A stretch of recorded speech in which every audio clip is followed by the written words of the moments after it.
First of all, I was there that night. I was with you. Oh, you were with him. Okay. Do you have any idea who shot Suge? I'm pretty sure Suge knows who shot you. Yeah. Well, I mean, So when he comes out of sedation, I'm sure anybody who gets shot will tell you who shot them, right? yeah. But if the police say nobody shot him, I believe nobody shot him. And if nobody shot him, that's the same nobody that shot Tupac. And if nobody shot Tupac, it's the same nobody that shot MLK.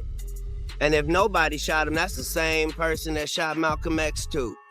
It's a lot of nobodies out there, and nobody minds if nobody comes up missing, right? That don't bother nobody, does it?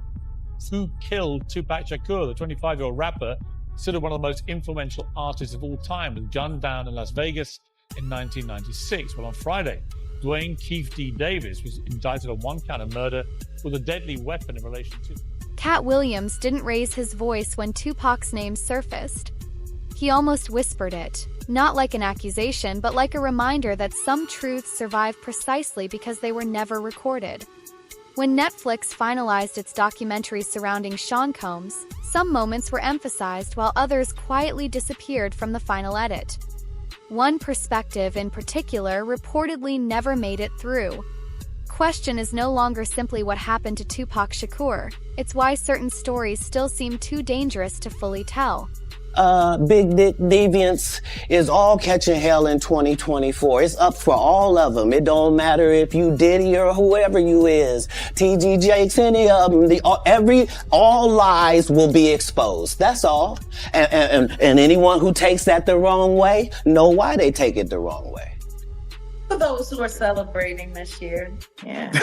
All right, well, let's get right into it. All right, I'm gonna count it down, and we're gonna start from there. I'm gonna go 3. Are you ready? All right, in 3, 2, real life street stars, man. We are back once again.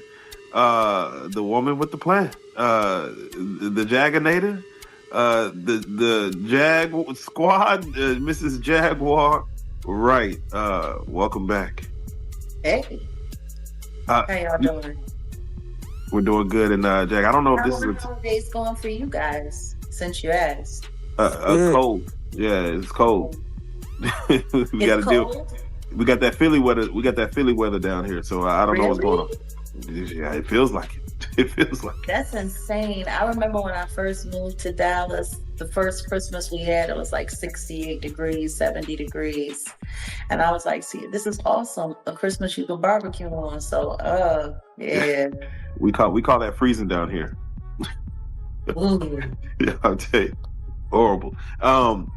Jack, I don't know if it's a time to celebrate or a time to mourn, because we have a documentary that's trending #1 on Netflix, where we have a black man executive producing the downfall of another black man. Is that what we're calling it? I mean, that's how some people are looking at this thing. Or it might be looked at as a vindication, but that's why we're here. We're gonna have a conversation, man. This Sean Combs, The Reckoning, the 50 Cent Diddy doc. First and foremost, we've been talking about this thing, Jack, for going on 2 years now, and once again, thank you for even being, I guess you could say, a beacon during this whole conversation, as far as kind of spreading light on a lot of things that go down in the industry that, you know, the normal person may not even see or hear about, that happens in the day-to-day. Did you really think 50 Cent, when he first mentioned it, that there was an actual documentary being worked on? Well, see, this is the thing. I can believe that it was happening. At what purpose? See, and that's the thing. Like, my opinion about all of this stuff is so much different than your average person's, and my outlook is so much different than your average person's. Did I believe that it was possible? Absolutely. Why wouldn't he be able to do a documentary? Why wouldn't he be able to bring in Alexandria to come and put this together? Like, the woman who directed this, she doesn't even seem to have a background in hip hop at all. That makes sense.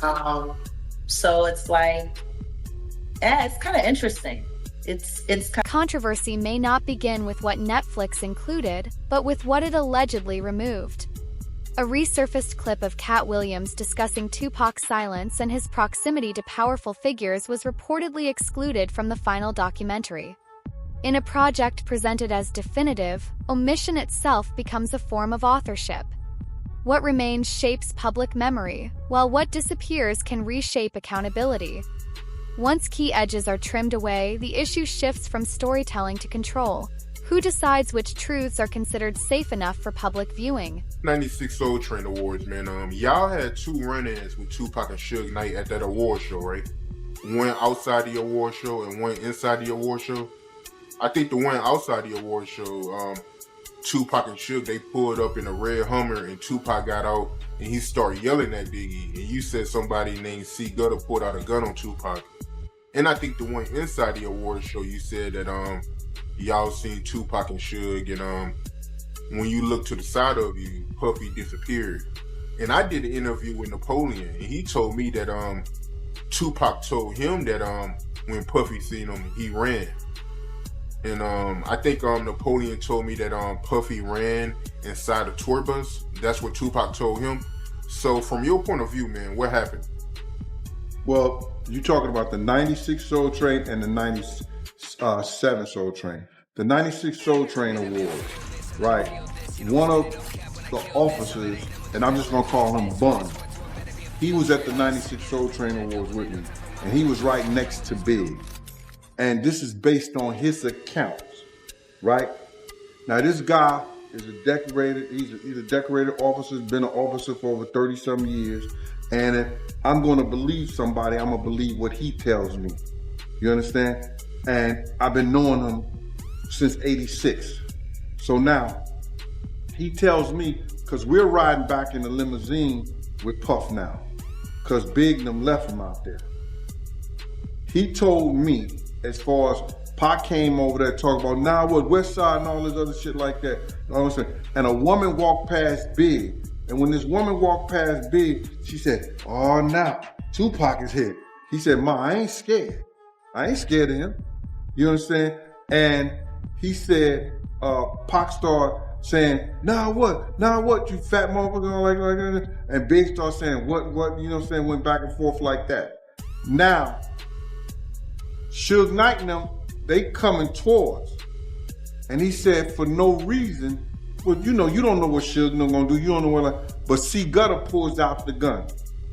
When C. Gutter pulled out the gun, the Nation of Islam got in the middle of it, and they stopped all the bullshit. I don't know if Suge seen the gun or not. I don't know. But even C. Gutter, when he got out of jail, he went on another platform and he said, yeah, I pulled the gun out on Suge. He said it himself. You understand? There were stories that going around saying Keefy D did it. Keefy D wasn't even with us at the time. So now, Katt Williams has never positioned himself as a typical outsider. Instead, he appears more like an insider who repeatedly refused entry into the industry's most protected circles. Over the years, he has spoken about turning down opportunities, alliances, and influence that came with expectations attached. His silence was never absence, it was restraint. In an environment where acceptance often demands compliance, choosing distance carries meaning. And when someone who has spent years holding back finally decides to speak, the weight of those words changes. Yourself, till you've done something. Now I've accomplished my goals. My goals are set it out to make me a man. Now I feel like I'm a man now. I set out goals to make me a king. Now I'm not a king of anybody else but me. You know, nobody else is under my rule but me and my kids. You know what I mean? But I made myself into a king. Now I need a queen to be happy so that I can be a teacher and a father. I can't be that until I find a queen. So I'm stuck with it. So, do what you get. Hey man, bring my little homie home. He is not old enough to hang out with you. Right.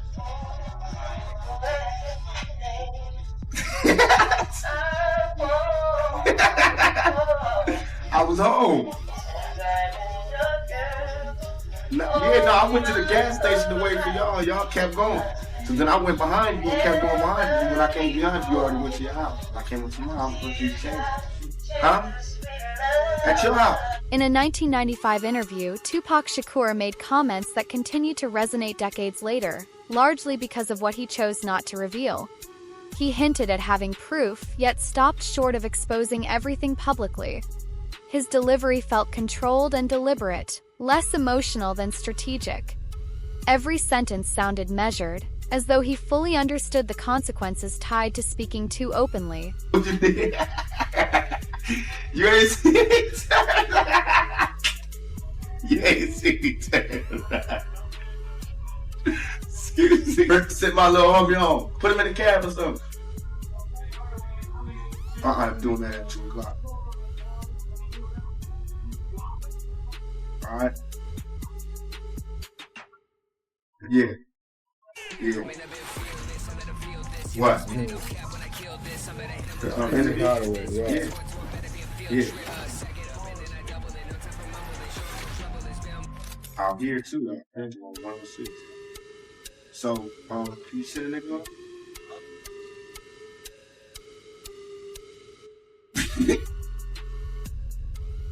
You want me to tell him that?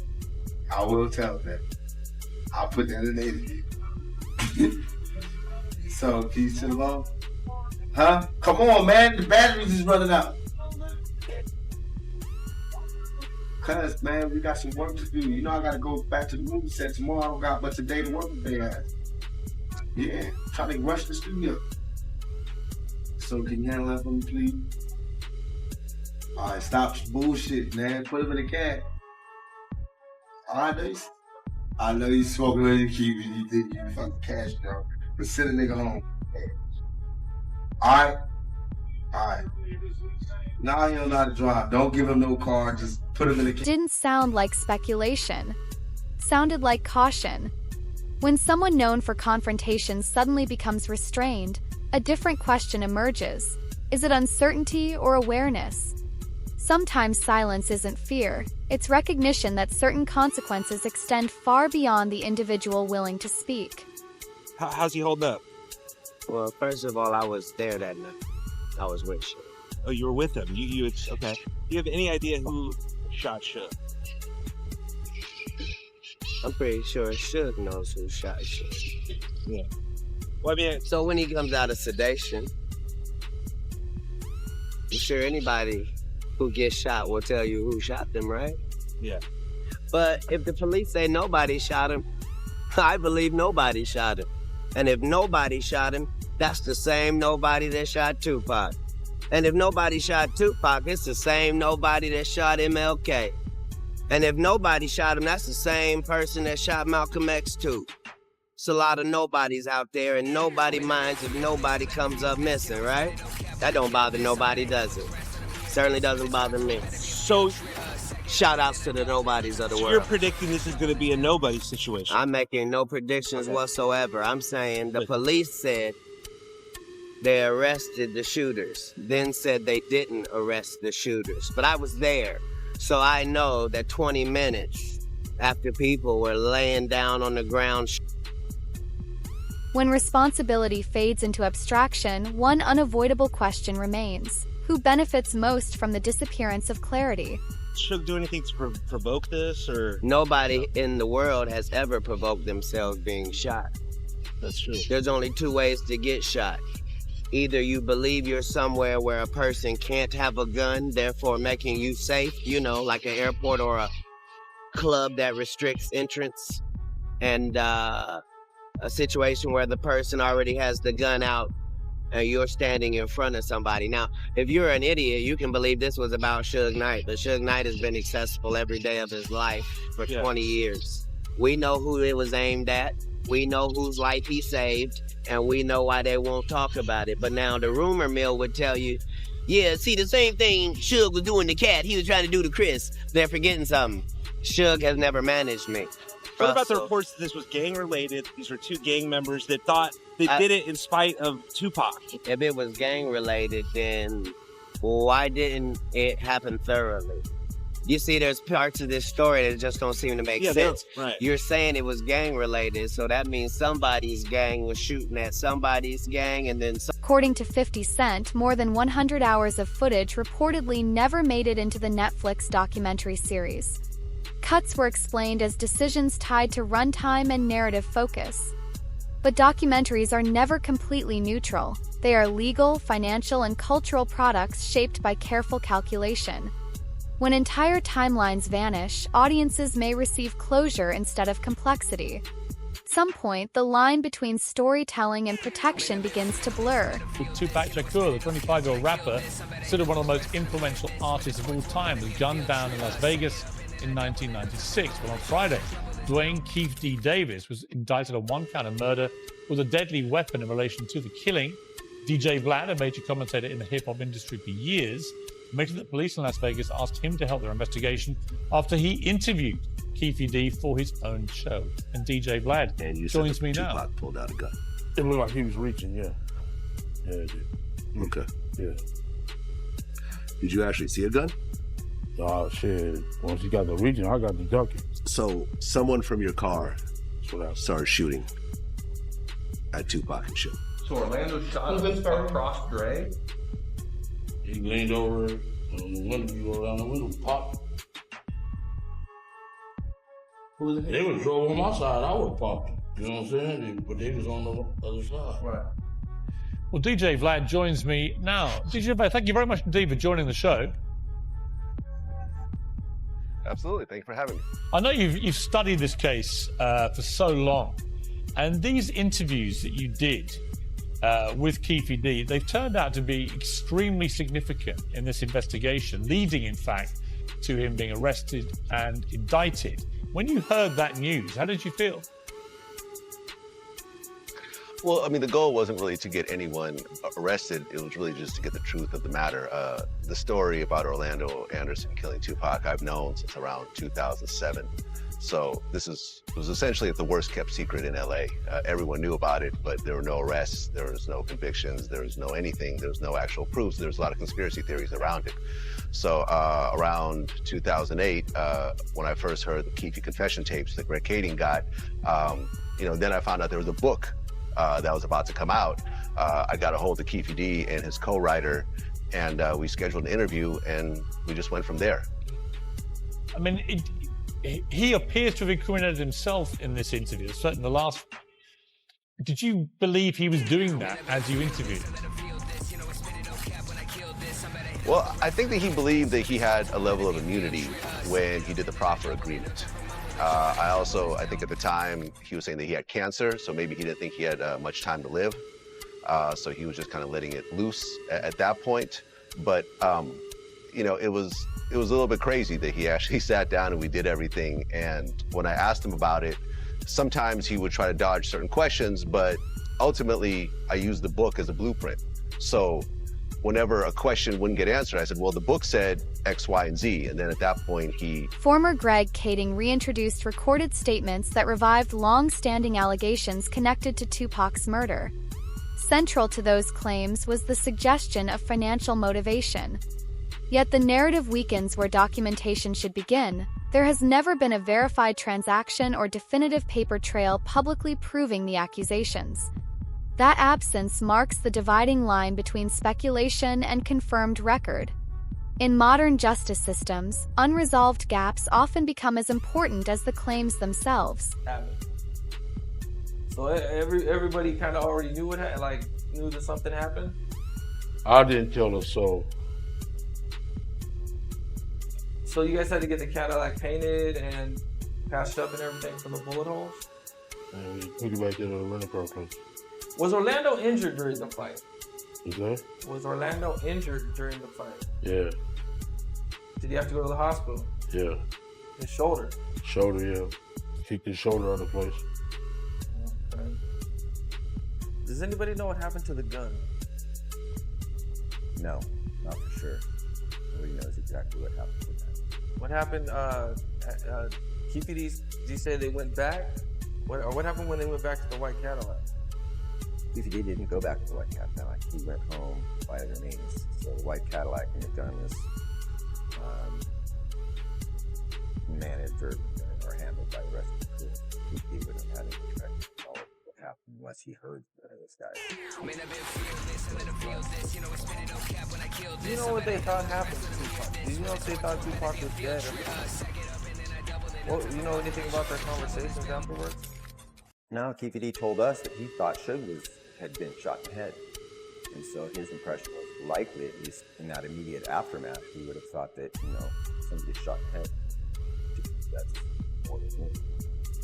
So, the next day, of course, the reports start coming out of the news about Tupac being in the hospital in critical condition. So they would have known as soon as the report came out that he wasn't dead. I don't know what they thought as far as shooting. Obviously, Orlando laid down some fire. How many times he shot Tupac, he wouldn't have probably known, but he probably would have known he hit him. How did so many people find out what happened so quick? The fucking the news, MTV news with that man Mike Lampkin. They were talking about you guys? Shit, they evidently should say KPD nephew. People don't know me. KPD nephew. Suge told him that. Yeah, then he called me a rat. Oh, bitch, you been ratting. Oh, yeah. Been ratting. You hired the police. Oh, man. You just did the shit all wrong, buddy. It's your Connect left town. Connect got mad at you. No, Lyrics from the late 1990s have resurfaced under renewed scrutiny. Some listeners hear confession, others hear performance. Hip-hop has always blurred the boundaries between reality, metaphor, threat, and bravado. But when art appears to mirror allegations closely enough, interpretation becomes unavoidable. Question then becomes whether cultural expression acts as protection, or whether coded language emerges when speaking directly feels too risky. To come get me. I ain't telling him to say that. And then this one. Bow nose, but Diddy did it. Shootouts, coastal beef, shit, Diddy did it. Jay, help me with that. Jay, help me with that. Jay, help me with that. Jay did that part right there when he said, shootouts, coastal beef. I wasn't around, but I was like East Coast, West Coast.